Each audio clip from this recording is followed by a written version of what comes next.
Olá! Já estamos no 7º encontro da disciplina de Teoria Geral da Administração. A teoria neoclássica será o foco dos nossos estudos de hoje. Boa aula!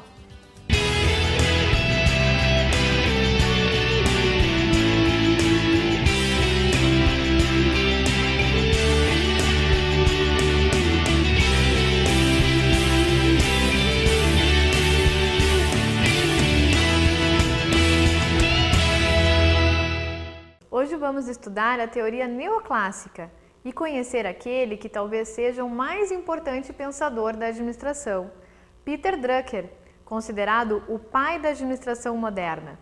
Vamos conhecer os princípios da teoria, os conceitos de centralização e descentralização, suas vantagens e desvantagens. Vamos também saber um pouco mais sobre o homem administrativo e o homem organizacional. E, ao final, vamos enumerar as críticas e contribuições que essa teoria apresenta. A teoria neoclássica é a que mais se aprofundou nas ideias do que deve ser feito pelo administrador, em todos os níveis da hierarquia de uma organização.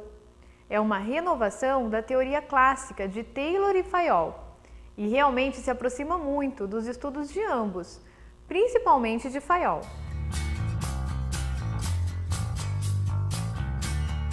A teoria neoclássica surgiu em meio aos anos 50, após o fim da Segunda Guerra Mundial, num momento de importante crescimento econômico americano. Manteve os princípios de divisão do trabalho, especialização, hierarquia e controle, acrescentando a função de organização e o seu desmembramento, falando pela primeira vez em departamentalização. Muito se havia avançado com a teoria das relações humanas, mas com o grande crescimento que as organizações vivenciavam, havia uma carência de uma teoria que trouxesse de volta, ainda que de forma modernizada, a administração focada em conceitos e ferramentas, pois apesar do senso comum rejeitar, a racionalização continuava a ser a mola propulsora das linhas de produção, para que obtivessem os resultados esperados.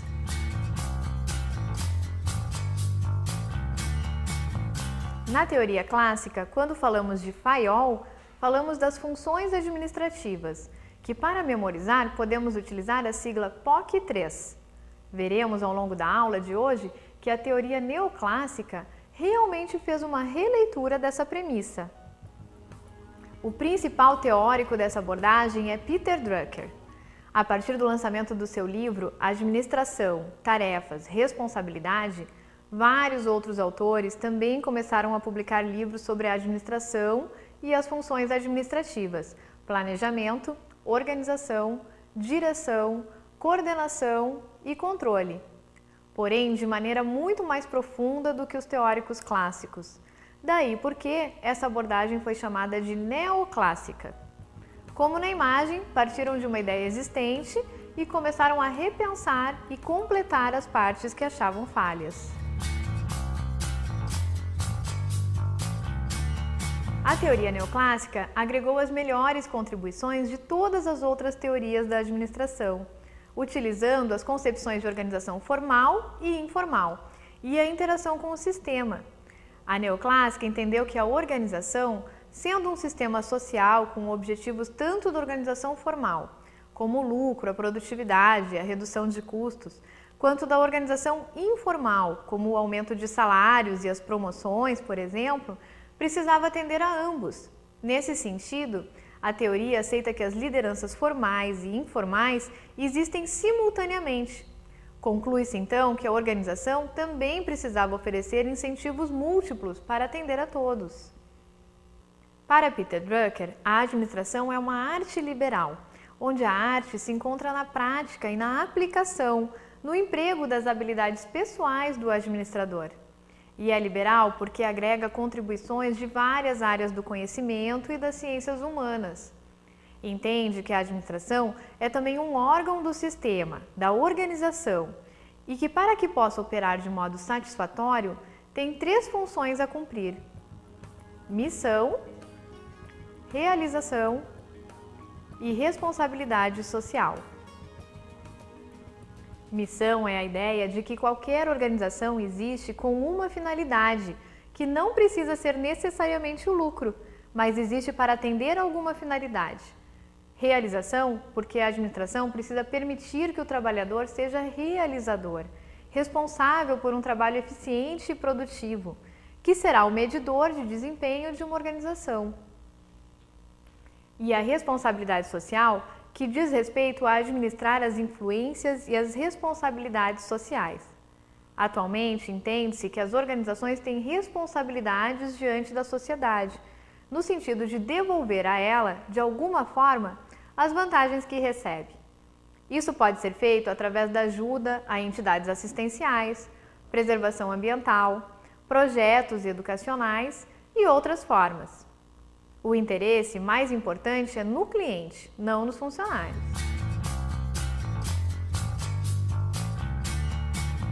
A abordagem neoclássica se aprofundou em vários aspectos que as outras teorias algumas vezes não dissecaram suficientemente.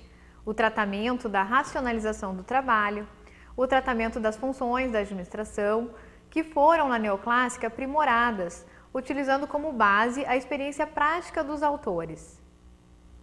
Também se preocupou em abranger a administração em todos os níveis da empresa e abranger qualquer tipo de empresa, não só a indústria ou chão de fábrica, como algumas das teorias anteriores. E ainda salientou a necessidade de uma orientação mais para fins do que para meios. E principalmente, como já falamos antes, a teoria neoclássica ocupou-se de reunir em uma só abordagem todas as qualidades das outras teorias, numa espécie de compilação. Os princípios de organização que a teoria neoclássica assumiu são a divisão do trabalho, a hierarquia e os níveis de autoridade e responsabilidade, como na teoria de Fayol. Também reafirmou o conceito da amplitude de controle, ou seja, quantos subordinados cada superior pode ter para que consiga exercer o controle. Na abordagem neoclássica, começa a ocorrer um efeito chamado downsizing. Os estudiosos afirmavam que a empresa deveria ter cada vez menos cargos de chefia e mais subordinados, o que fez com que a pirâmide hierárquica se horizontalizasse, o que ficou conhecido como downsizing. A ideia é que a redução vertical do número de cargos de chefia e o aumento do número de cargos de subordinação dava flexibilidade e velocidade à organização. Ainda sobre os princípios da organização, os neoclássicos também retomaram o conceito de centralização à unidade de comando, ou seja, o processo de decisão precisa estar concentrado nos níveis de comando mais altos. Pressupõe uma preocupação com o domínio da situação geral da organização. O conceito de descentralização diz que o processo de tomada de decisão deve estar distribuído ao longo da pirâmide hierárquica, pressupondo uma preocupação com a rapidez da decisão no dia a dia da organização. Ambos conceitos possuem vantagens e desvantagens, que precisam ser analisadas, levando em consideração o que se deseja para a organização. Por exemplo, a centralização pode otimizar as decisões por conhecer a organização como um todo. Pode gerar a dependência e a perda de iniciativa dos cargos hierárquicos inferiores. Por sua vez, a descentralização possibilita a independência e iniciativa dos subordinados, porém pode prejudicar a sinergia da empresa, pois nem sempre a decisão de um departamento beneficiará os outros. Existem várias maneiras de se ordenar os cargos dentro de uma estrutura. Veremos algumas, suas vantagens e desvantagens.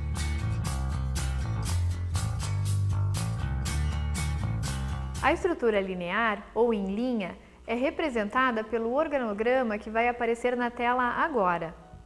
Segue o princípio da unidade de comando, em que cada funcionário segue as ordens de um único superior. Tem origem nas estruturas militares tradicionais. Funciona bem em ambientes repetitivos, porém a disciplina rígida e a centralização podem criar dependência e falta de iniciativa. Veja na figura que o organograma apresenta a figura do assessor. Quando a empresa começa a crescer, muitas vezes a presidência resolve designar um assessor para ajudar nas decisões.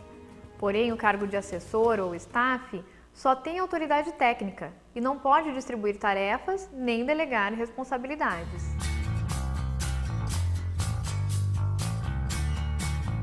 A estrutura por função caracteriza-se pelo sentido descendente da comunicação. Veja a figura que a representa.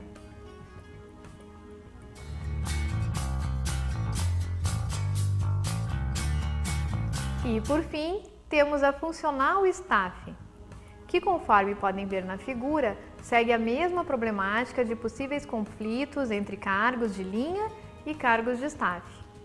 Passamos para o próximo item da aula, que será a estrutura das organizações nesta época globalizada. Diante da globalização, as empresas enfrentam um grande desafio, que é integrar sua estrutura funcional com um sentido vertical de especialização, fazendo com que cada área crie um ritmo de trabalho e um certo isolamento crítico das demais áreas. As dificuldades se apresentam em diversas formas: demora em interpretar e agir, reagir em relação ao ambiente, e o foco nas atividades das áreas, sem visar nem a organização nem os clientes.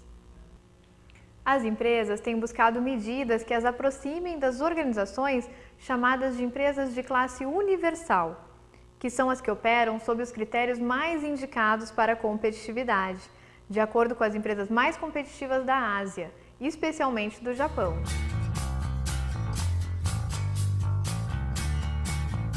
Na estrutura que veremos agora no vídeo, as relações em termos de hierarquia são fluídas, ou seja, podendo um mesmo funcionário ser gerente ou ter uma função técnica em projetos diferentes. Assim, os membros vão se revezando nos cargos, em virtude da natureza e exigência técnica de cada projeto. Possibilita reunir pessoas qualificadas para determinado projeto, porém pode propiciar o desenvolvimento de arrogância, devido ao aumento de status dos especialistas. Assim, encerramos nosso estudo sobre a teoria neoclássica, tão presente nos dias de hoje.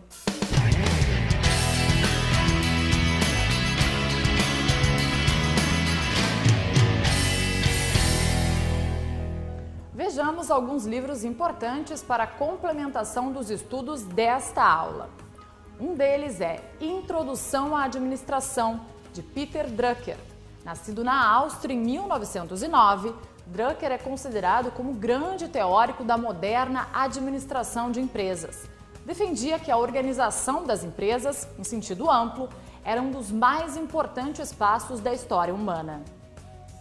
Outra obra importante é Imagens da Organização, de Garrett Morgan, que apresenta uma abordagem sobre as organizações e a partir de metáforas que permitem vê-las como máquinas, organismos, cérebros, culturas, sistemas políticos e fluxos de transformação, com a intenção de demonstrar o quanto o universo das organizações está se tornando cada vez mais complexo.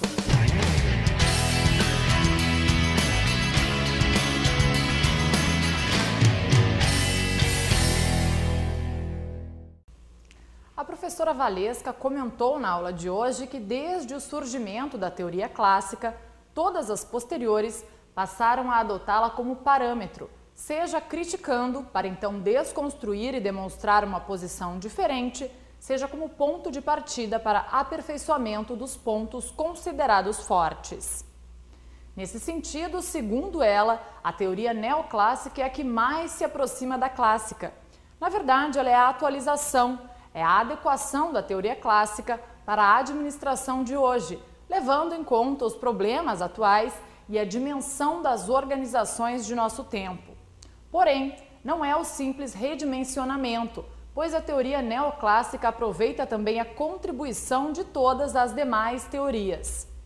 Valesca destaca que o principal expoente da teoria neoclássica é Peter Drucker, considerado o pai da administração moderna. As características principais da teoria neoclássica são a ênfase na prática da administração, a administração como técnica social, a centralização e as funções do administrador. Traz a figura do homem administrativo, um ser racional e social, voltado a atingir objetivos, movido por incentivos tanto materiais quanto sociais. Essa teoria busca a eficiência ótima, ou o que poderíamos chamar de ponto máximo da eficiência. Hoje ficamos por aqui. Obrigada e até o nosso próximo encontro.